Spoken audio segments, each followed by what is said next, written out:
A scripture reading from John 19, verses 17 through 30.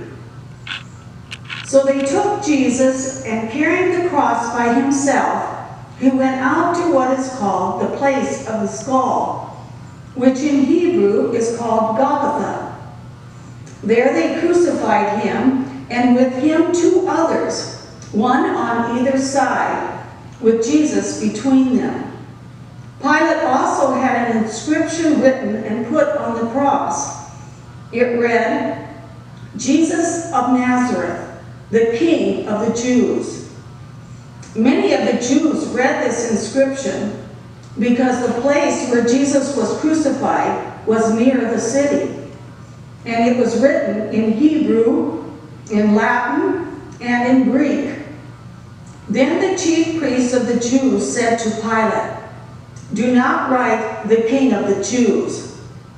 But this man said, "I am King of the Jews." Pilate answered, "What I have written, I have written."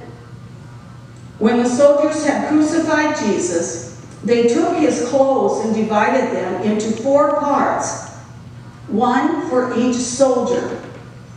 They also took his tunic.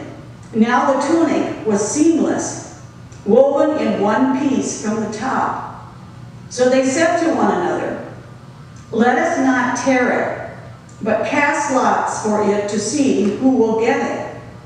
This was to fulfill what the scripture says, "They divided my clothes among themselves, and for my clothing they cast lots." And that is what the soldiers did.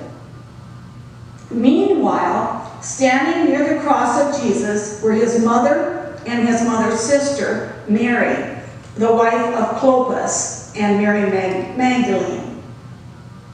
When Jesus saw his mother and the disciple whom he loved standing beside her, he said to his mother, "Woman, here is your son."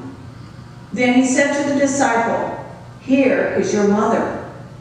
And from that hour, the disciple took her into his own home.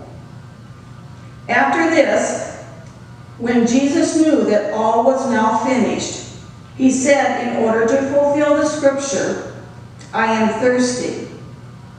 A jar full of sour wine was standing there.